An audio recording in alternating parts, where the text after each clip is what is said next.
Hello everyone, कैसे हो आप लोग।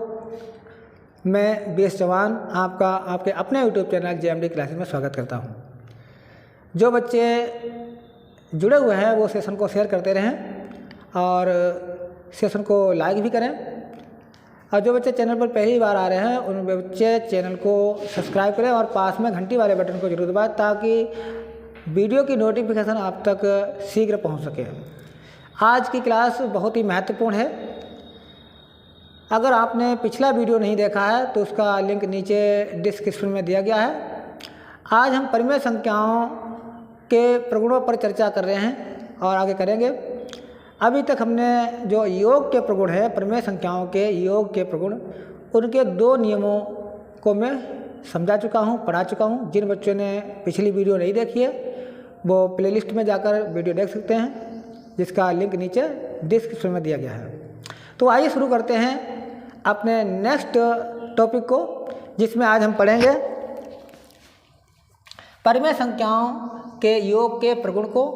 और इसमें जो तीसरा नियम है, उसको आज हम समझेंगे, जानेंगे।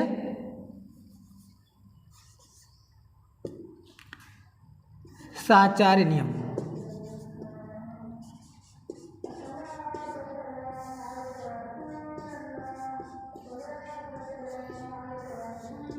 साहचर्य नियम क्या होता है?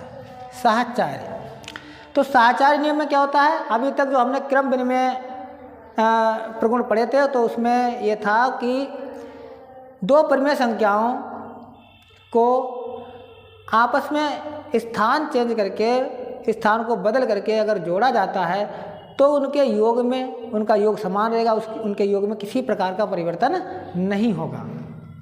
इस नियम में हम ये जानने का प्रयास करेंगे किस प्रकार से इस नियम में दो से अधिक परिमेय संख्याएं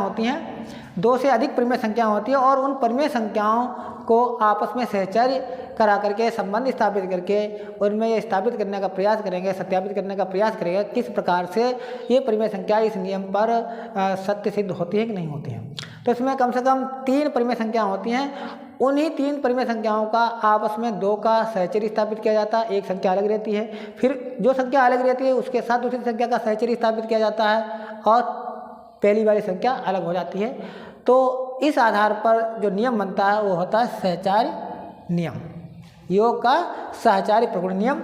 आइए उदाहरण के माध्यम से समझने का प्रयास करते हैं, एक क्वेश्चन के माध्यम से समझने का प्रयास करते हैं। क्वेश्चन दिया गया है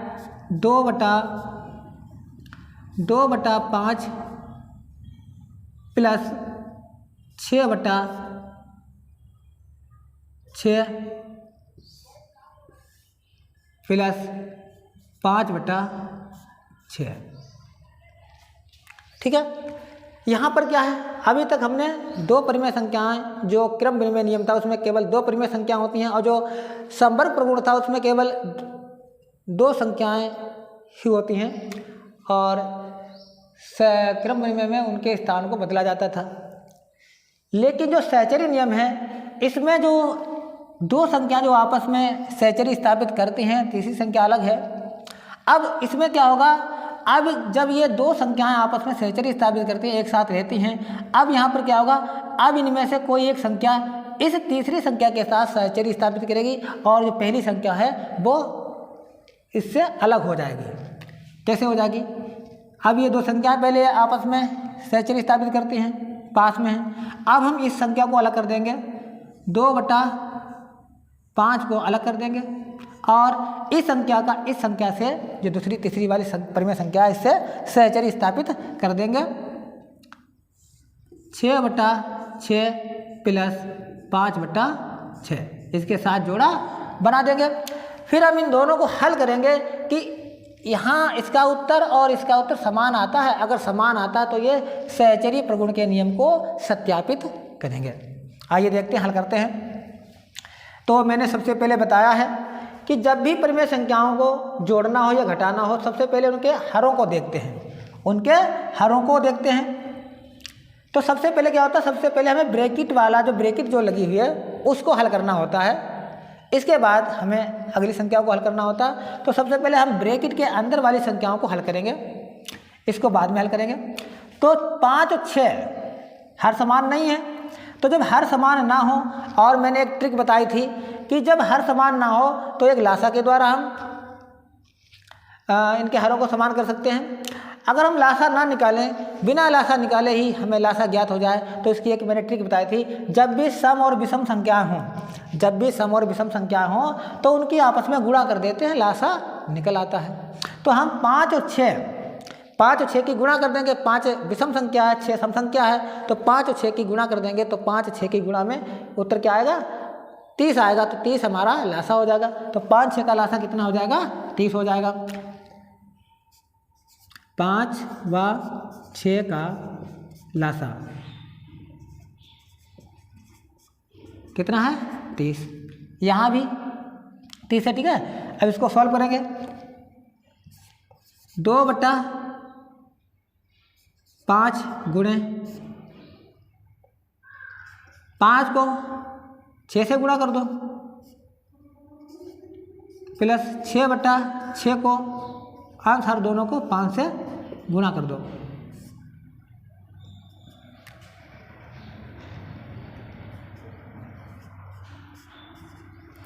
छः दूनी 12, 6 पंचे 30, प्लस 6 पंचे 30 बटे 6 पंचे 30, प्लस 5/6।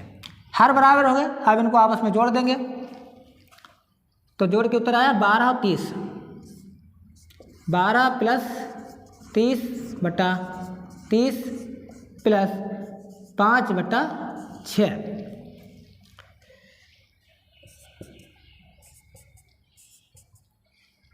12 और 30 42/30 प्लस 5/6। ठीक है। पहले ब्रैकेट का हल करेंगे, ब्रैकेट के अंदर की परिमेय संख्याओं को हल करेंगे। जब ये हल हो गया, अब हम इस 5/6 को इसमें जोड़ेंगे। अब फिर क्या करें? फिर यहाँ पर क्या है? हर बराबर नहीं है। अब फिर इनका लासा निकालना पड़ेगा। तो इनका लासा कितना होगा? 6 और 30 का, आइए देखते हैं। 6 और 30 का लासा कितना होगा? 2 से काटेंगे,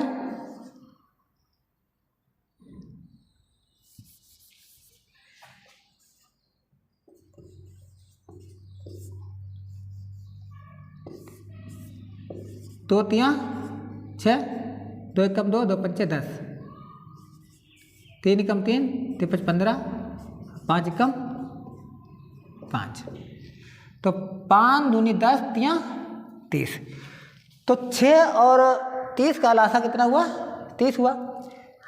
अब 30 हुआ तो हम क्या करेंगे? यहाँ तो हर लासा के बराबर है ही, तो इसको हम कितने से गुणा कर देंगे? इसको गुणा हम 5 से कर देंगे। तो 42/30 प्लस 5 गुणे 5 गुणे 5, यानी 6 का पहाड़ा 5 बार पढ़ देंगे, तभी लासा के बराबर आ जाएगा। तो 30 हो जाएंगे। तो हमारा 42/30 प्लस 25/30 हर बराबर हो गए। अब अंशों को जोड़ देंगे। जब हर बराबर हो जाए तो केवल अंशों को जोड़ देते हैं।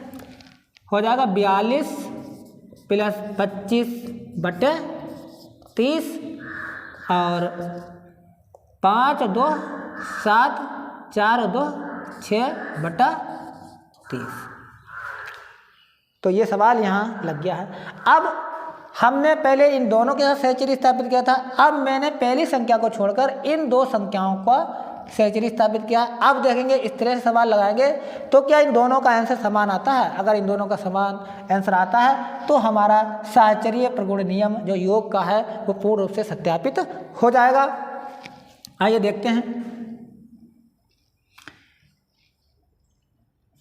2/5 तो पहले देखो यहाँ पर हर बराबर है। सबसे पहले क्या करें? ब्रैकेट के अंदर की परिमेय संख्याओं को हल करेंगे।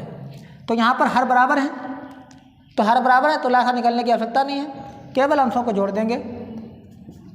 तो 2/5 प्लस 6 प्लस 5/6 बराबर 2/5 प्लस 6 5 11/6 11/6। अब 5 और 6 क्या है, विषम संख्या है, तो इनका लासा कैसे निकालेंगे, इनकी आपस में गुणा कर देंगे। तो इसको हम 6 से मल्टीप्लाई कर देंगे और इसको हम 5 से मल्टीप्लाई कर देंगे, यानी 2/5 को 6 से गुणा कर देंगे और 11/6 को 5 से गुणा कर देंगे।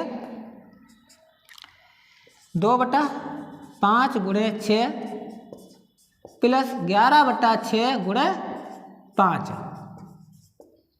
6 दूनी 12, 6 पंचे 30 प्लस 11 पंचे 55 बट्टे 6 पंचे 30, हर बराबर हो गए, हर बराबर हो गए। अब हम केवल अंशों को जोड़ देंगे, 12 प्लस 55/30 जोड़ेंगे, 5 और 2 7, 5 और 1 6/30, 67/30, चूँकि 67/30 यहाँ भी आया है और 67/30 यहाँ भी आया है, दोनों के उत्तर समान हैं, तो इसे सत्यापित होता है कि यह सहचर्य नियम पूर्णतः सत्य है। समझ में आ रहा है? सही बच्चों को समझ में आ रहा है कि नहीं आ रहा है?